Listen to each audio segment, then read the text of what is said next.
কাতার ভিত্তিক গণমাধ্যম Al Jazeera জানিয়েছে, গাজা শহরের আল শিফা হাসপাতালে ইসরায়েলের বিমান হামলায় তাদের ৫ সাংবাদিক নিহত হয়েছেন।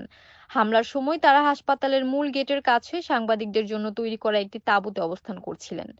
নিহত সাংবাদিকরা হলেন আনাস আল শরীফ, মোহাম্মদ কুরেইকে, ক্যামেরাম্যান ইব্রাহিম জাহের, মোহাম্মদ নৌফেল এবং মোয়ামেন আলিয়া। আল জাজিরার বিবৃতিতে বলা হয়েছে, পরিকল্পিত হত্যাকাণ্ডটি ছিল প্রেস ফ্রিডমের উপর আরেকটি স্পষ্ট ও পূর্ব পরিকল্পিত হামলা। হামলার কিছুক্ষণ পরেই ইসরায়েলি ডিফেন্স ফোর্স হামলার খবর নিশ্চিত করে বলেছেন, আনাস আল শরীফ হামাসের সন্ত্রাসী সেলের প্রধান হিসেবে কাজ করছিলেন। এই হামলায় সব মিলিয়ে মোট ৭ জন নিহত হয়েছে বলে আল জাজিরার খবরে বলা হয়েছে। প্রথমে তারা তাদের ৪ জন কর্মীর মৃত্যুর কথা বললেও পরে মোট ৫ জন নিহত হয়েছে বলে জানায়। আল জাজিরার ব্যবস্থাপনা সম্পাদক মোহাম্মদ মুয়াওয়াদ বলেছেন, আল শরীফ একজন স্বীকৃত সাংবাদিক ছিলেন, যিনি ছিলেন গাজায় কি ঘটছে তা বিশ্বকে জানানোর একমাত্র কণ্ঠস্বর। যুদ্ধের পুরোটা সময় জুড়ে ইসরায়েল আন্তর্জাতিক সাংবাদিকদের গাজায় মুক্তভাবে সাংবাদিকতা করার অনুমতি দেয়নি। মুয়াওয়াদ বলেন, তারা তাদের তাঁবুতেই হামলার লক্ষ্যবস্তুতে পরিণত হয়েছিলেন।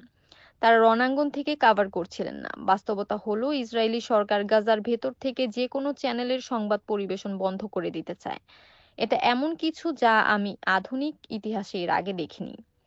আল শরীফ মৃত্যুর কিছুক্ষণ আগেই সামাজিক যোগাযোগ মাধ্যম এক্সে পোস্ট দিয়েছিলেন।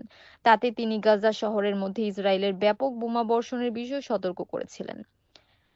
একটি পোস্ট পাবলিশ করা হয়েছে তার মৃত্যুর পরে। ধারণা করা হচ্ছে এটি আগেই লেখা ছিল এবং তার কোনো বন্ধু পাবলিশ করেছে। হামলার পরের দুটি গ্রাফিক ভিডিওতে লোকজনকে লাশগুলো বহন করে নিয়ে যেতে দেখা গেছে। এর মধ্যে একজন মোহাম্মদ কুরেইকের নাম বলছিলেন, আর একজন মিডিয়া ভেস্ট পরিহিত একজন বলছিলেন লাশগুলোর মধ্যে একটি আনাস আল শরীফের। গত মাসে আল জাজিরা মিডিয়া নেটওয়ার্ক, জাতিসংঘ ও কমিটি টু প্রোটেক্ট জার্নালিস্ট তিনটি আলাদা বিবৃতিতে আল শরীফের সুরক্ষার আহ্বান জানিয়েছিলেন। তারা আরও বলেছিলেন, তাদের সাংবাদিকদের ওপর হামলাকে জাস্টিফাই করার জন্যই এই ধরনের বিপজ্জনক উস্কানি দেওয়া হচ্ছে। কমিটি টু প্রোটেক্ট জার্নালিস্টের তথ্য অনুযায়ী ২০২৩ সালের অক্টোবরে গাজায় সামরিক অভিযান শুরুর পর এ পর্যন্ত ১৮৬ জন সাংবাদিক নিহত হয়েছেন। আল জাজিরা গাজা উপত্যকায় তাদের সংবাদদাতা ও সাংবাদিকদের টার্গেট করে প্রচারণার অভিযোগ করেছিল আইডিএফ এর বিরুদ্ধে। সাফিনা বিনতে নাসির, এনএএন টিভি, নিউজ ডেস্ক।